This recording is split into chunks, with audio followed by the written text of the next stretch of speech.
all of our channels. So Veronika's channels, my channels, and also across Briana K's channels. So if you are joining us on Briana's YouTube and Facebook groups that she has connected to us, you might not know who we are. I'm Hannah from Hand Crochet, and this is Veronika from Blue Star Crochet, and we are the hosts of the Crochet Garments with Confidence Summit. Gosh, that's hard to say, isn't it, when you're something else?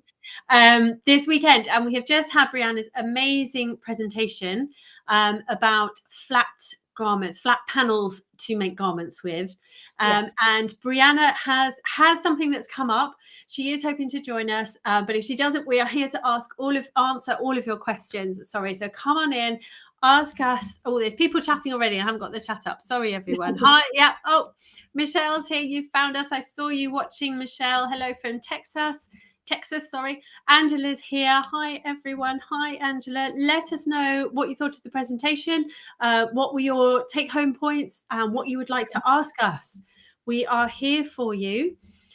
So come and ask us what you like. But we have one important thing to update you on, don't we? Yes, we do. So we have had a couple of questions from our people that purchased the VIP ticket.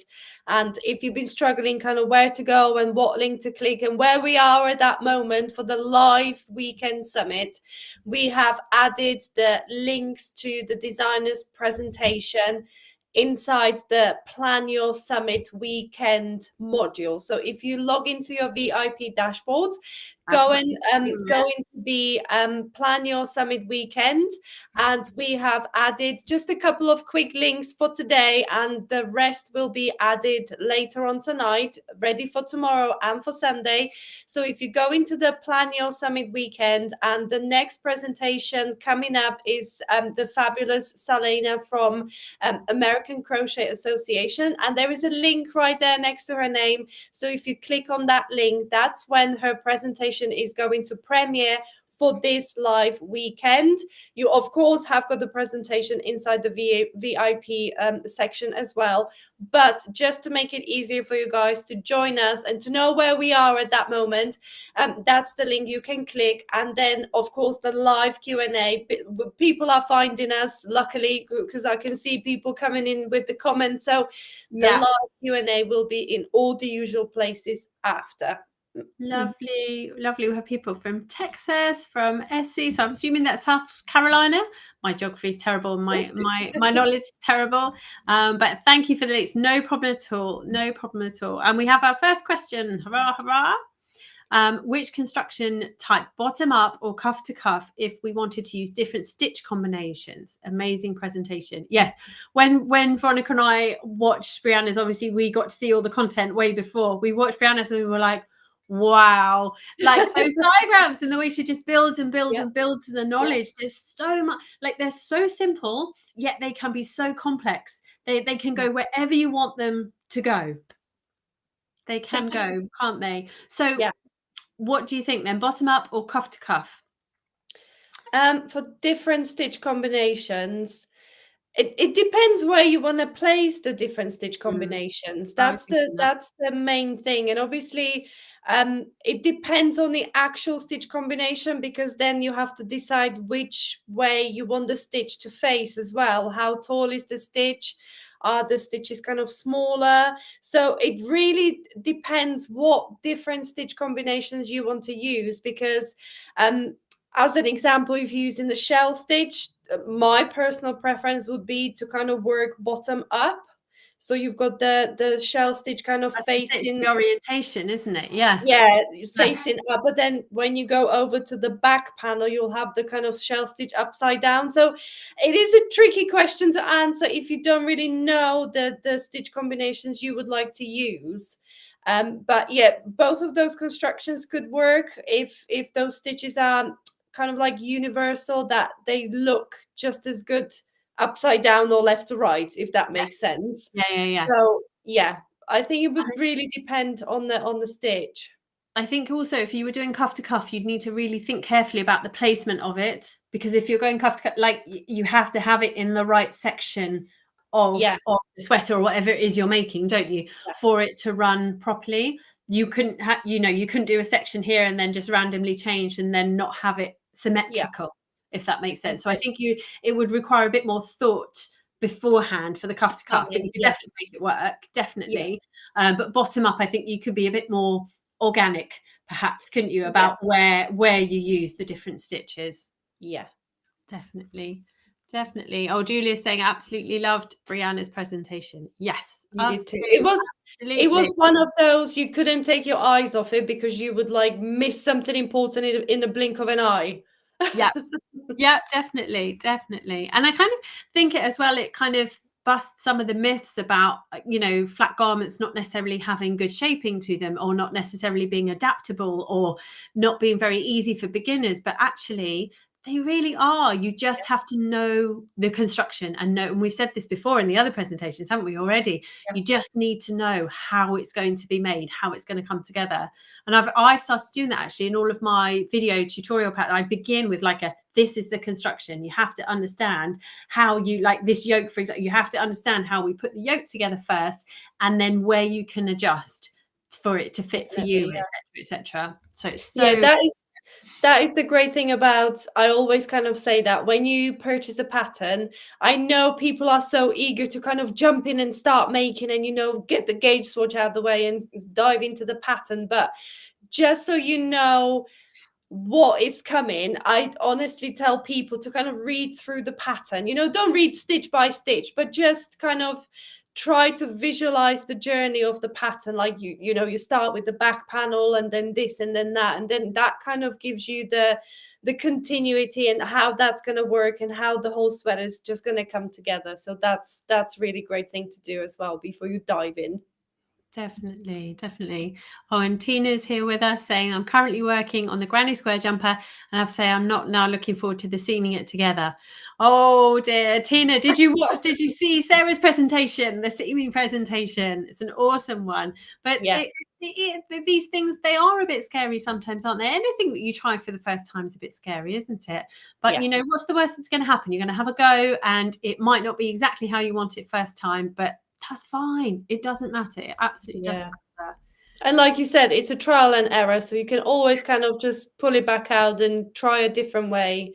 And yeah, definitely. And Michelle, the lovely Michelle from Tales of Knots, is here saying depends on if you want vertical stripes or horizontal stripes, and that's the, you know, bottom up or cuff to cuff. It's really, really important, isn't it, to know, like you're saying about the stitch direction. There's lots of, I really like the cuff to cuff and using really simple stitches that then end up look like they're knitted, because then you've got the rows that are stacked up above each other and they look really awesome. So it's a magic formula, isn't it? And the best way perhaps I think to do it is just find a pattern that by a really good designer that you like, and go with and trust that their construction is the right construction for that stitch. And to throw the spanner in the works, I actually did my Christie sweater, which is a combination of cuff to cuff and then bottom up. So love it. Briana talked about that, didn't she? She was just like, it can be all sorts. Yeah, absolutely. So you kind of work the top of the panel cuff to cuff, and then the rest of the front and back panel is work kind of from, you join onto the top panel and then work your way down. So it's a combination of both, and this is probably where it would be really handy for using the different stitches, because I use different types of stitches for the two sections, and those face, it kind of worked cuff to cuff face different way to the ones worked bottom up, and it worked really well. So that if the stitch doesn't quite work particular way, you can use it in a different section and work it a different way. Definitely. And Renee said, I love this. I need to adjust for bust size, and I didn't know about adjusting in the front only. Yeah, like there's so many tips and tricks, and there are so many things that you can do. And again, this is why we've called it confidence in making garments, because until you know, and until someone says to you, yeah, you can definitely have a go at that, like how do you know that you can do that until you know? Yeah, all these things in crochet, isn't it? It's like when we in designing as well, through my design journey as well, like you do things a certain way because you're like, well, that's how I think it should be done, or that's how I was taught that it should be done. but there are many ways to skin a cat, aren't there? You know, there's many ways. Although there are standard ways of crocheting things and standard ways of designing things, that doesn't mean that you have to follow the rules at all. And essentially, you're making this for you or for the person, you know, that in your life that you're making this for. It has to fit them. You have to figure out a way for it to fit them. And we were just talking to Michelle, weren't we, from Two Brothers Blankets, and she was saying, ask the designer. That's the whole point of purchasing a pattern or using a pattern from a designer, is that you're also then able to tap into them, because they have poured their heart and soul. I mean, like, the amount of hours that we spend working on patterns and developing them and thinking about, well, I could do it like this, but or trying it like this and it doesn't work. So rather than you trying it and coming up against, oh, that doesn't work, the designers probably realized it doesn't work like that. So contact them and find out why they did it a certain way, and if you could do X, Y, and Z to change it. Yeah, definitely.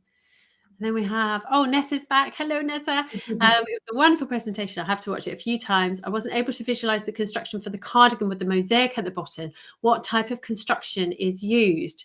So I believe it was like 2 panels that were for the front and back. Yeah. And they get seamed at the sides, and then the bottom of it works along in one long strip. So the bottom of it will be the width of your back, but then also a front and a front. So it's basically just like making wraps around. It's like making basically a blanket, isn't it? Doing the mosaic in a blanket form, and then just adding the bits of the garment onto it that you need. Yeah. I think that was one of the things that Briana said in her presentation, just to keep the mosaic kind of in a continuous one large row, so you don't have to break it up for the different panels. I think that was the reason Briana said she did it as a one long panel across the whole bottom, back, and the fronts, to kind of wrap it around to keep the mosaic pattern all nice and neat. So I believe that was the construction. I think we got it, Hannah. I think that I think we're there. I think we've got it, definitely. And then the Lopsided Crafter is asking, I have a question. I have many of Briana's flat garment designs. I've noticed that many of them do not have a lot of built-in ease. Is that because of the construction? Does the construction, and then it carries on the next bit, create its own ease? Now, I don't know. I mean, it's a design preference, isn't it, as to how much ease we add. The construction shouldn't. Well, actually, perhaps it does create more ease, because actually, if you're doing a flat panel, we were just talking about this before, weren't we? If you do the back and the front all in one go, and therefore you don't have any shoulder seams at all, then that actually does end up with more ease and more flex in it, because you haven't got solid seams at the shoulders. So in a way, or if you're doing side to side, you might have a slightly stretchier stitch that then gives you more width stretch. I've got a few designs like that I've designed purposefully, that actually they don't have that much ease technically, but then once they're on, they do actually stretch to accommodate. So I think it might be a combination of factors, perhaps. Yeah, I mean, but ease, you could actually adjust the ease by kind of switching the size as well. So I'm like, Briana, of course, goes by the Craft Yarn Council sizing as well. So, you know, the difference between the sizes, if you wanted more ease in your finished cardigan or sweater, you could then just go up a size, and that doing a larger size would give you more room if that's what you're after. So that would be another way to do that as well. Yep, definitely. And then Ray is saying that a swatch of stitch combinations would be the best, as you can orientate to see your preference. Definitely. Whenever I do swatches, I will spin them around, I will change them around, and I will figure out. And actually, some of them as well, you can use on the diagonal as well. You can use on the bias. You could use it corner to corner. That's an amazing way as well of adding different stretch and different dynamics to fabric, and using the fiber in a way that perhaps you might not think of using it. Yeah, I mean, swatches are just, I always say it is like a little crystal ball of crochet.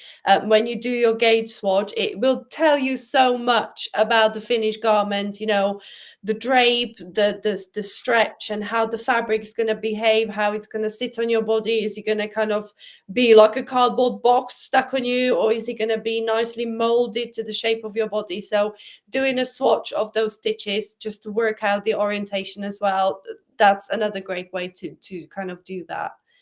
Definitely. If someone's saying they're working on the hummingbird cardi and the last front panel, any suggestions on how to contain the garment when it's almost complete and so large and heavy? Yes, this is the thing, isn't it? When things are made, or like whether you're doing top down or side to side, whatever you're doing, like if you're making it all in a one, it is quite tricky, isn't it? I know that some people put them like the actual, like the rest of it into a bag, don't they? Into a canvas bag. That's normally what I do. Or just, I normally have a child or a dog next to me that decides to drape it across themselves and wear half of it. But yeah, they are far less portable, aren't they, when you're making an all-in-one. So yeah, other than using a bag to contain it, I don't know of any other tips. Do you? I would really recommend not letting it stretch too much. So whether you need to fold it on your lap while you work on that one part, or like Hannah said, put it in a bag so it doesn't get kind of pulled and stretched out of proportion. So yeah, just don't let that stretch too much, because that will kind of stretch out of proportion. So yeah, just fold it into your lap, like like if you have a cat on your lap, just have the pile of sweater on your lap, or place it in a bag to stop it stretching. Yeah, definitely. And we have Joanne saying, I love her presentation, a few aha moments. Yes, most definitely. It's definitely one to watch over and over, and just let all that information sink in, because there was just so much of it. It's Gosh, I'm going through. Oh, there's lots of comments about ease here. I'm trying to read them all. About saying garments have different ease. Yes, absolutely. People not saying about what the ease. Oh, okay. So I think I've got the gist of what we're talking about now. I think I've got saying about. Hang on, I've lost it. Schematics, there we are. But about schematics don't show ease built in, and that's why I'm asking. So the schematics for a pattern, whether it's written there in black and white that this has this much ease or that doesn't have that has that much ease, they're included within the schematic, aren't they? Or they are within mine anyway, of, if you're making this size, then the finished item, it's the finished item, not your body measurements. And then it's just you then have to figure out, basically, or I'm a bust size 36. So if I make one that measures then 40 inches, it will have 4 inches of positive ease on me. Does that make sense? Yeah, it's use the measurement from the schematic and compare it to your body measurement in order to find out how much ease it's going to have for you. And like you said, Veronika, if you then feel, well, actually I want a bit more ease than that, then you work the next size up. Definitely. Right, I'm getting there. Oh, and then Catherine's saying, I never thought about having a shorter front than the back. Great design idea. Yeah, I've done that before, where I put a longer cuff at the back, a longer rib, and then it's a split rib. And that's actually a really nice way. If you have slightly wider hips, as I do, then, like, you seam down to where your waist is, and then you actually have a split rib at the bottom of it, and then that accommodates for a bit of a bigger hip area. That's worked really well for me before. I've scrolled into the wrong place now. Oh dear. Oh, we've got someone watching from a truck in California. Hello. Lovely. Yeah. Cool. There we are. Oh, here we are. Michelle again from Tales Not, saying the flat garments she designs are very easy to customize, as she mentioned. So you can add additional rows for cuff to cuff or extra stitches if bottom up. Yeah, and this is the great thing about it. Once you get more accustomed to crocheting garments and crocheting, if you're especially crocheting for yourself, you know your sizes, you know how much you want things to be in the bust area, in the shoulder area, in the length, and all that kind of stuff. Then you can actually be quite free and easy with flat garments, I think, can't you then? Yeah. And Briana showed that, didn't she, on the, make sure if you're doing a side to side, for example, you add in symmetrically the stitches, and don't add too much on one side and then think, oh, I don't actually need any on the other side, because you do. It needs to be symmetrical for your neckline and stuff. Yeah. Otherwise you'll have one very, very long sleeve and one quite short. Yes. Oh, here's a good idea. A wicker basket beside me, or a laundry basket. That's a brilliant idea. Yeah, just to keep it contained and stop it from That's stretching and And I stuff. think we got a tip from Michelle as well to work on a table, so you're not supporting the whole weight on your current stitches. Yeah, That's a great idea. yeah, I can't work very well I can't crochet like sitting upright very well, yeah. very No, easily. I Find it don't really crochet like hard. that either. No, Yeah. but I suppose Yeah. you have to make sacrifices to You stop do. So the work stretching. yeah. Yeah, and Dana here has said, I like working at a table. That's really interesting. So what do you sit there, like a proper upright chair? That's really interesting, isn't it? But then I Mm, suppose it depends where you normally sit to crochet. yeah, I'm normally not laying down, but yeah, kind of slouch back in sat your chair. comfortably on the Yeah, sofa. In which case my lap is the table. My lap. that's it. Yeah. Or you do get one of those kind of lap tables, don't you? You can just Yeah, place it yeah, across yeah, the yeah. front. So you can have the best of both. You can be kind of slouched back in your chair, Yeah. but have the little portable table, the You lap could. table on top of you, and just put your work on top of there. Yeah, that's a You good could, idea. with good back support. Very important, very important. Wherever you're sat, you need good back support and good arm support as well, don't you? I saw an Instagram post earlier of a really famous actress from the UK who's just taken up crochet, and she's got her arm all taped up, and she's like, I've got a crochet injury. Terrible crochet injury, and Oh she's all dear. wrapped up and taped up. She's a regular actress on one of our UK soaps over here, and she said apparently everyone at work laughed at her because she went in with a crochet injury. I was like, they're real. They really do happen. Absolutely. Yes. Oh, Michelle, this is perfect. We're nearly run out of time, but this is perfect to end on. At the risk of too much information, my chest gets in the way of working in my lap. I do not have that problem, Michelle. So this is why it can just literally sit on my lap and no problems for me. Oh, so funny. Brilliant. Right. I think we've got through as many topics as we can. If we didn't answer your question directly, hopefully we've covered the topic at least. And I hope you've enjoyed it. That was such a great presentation. And so if you're on the free, I'll put the links up, shall I? Yeah. For where, if you haven't already registered and you're catching this and thinking, what on earth are they talking about?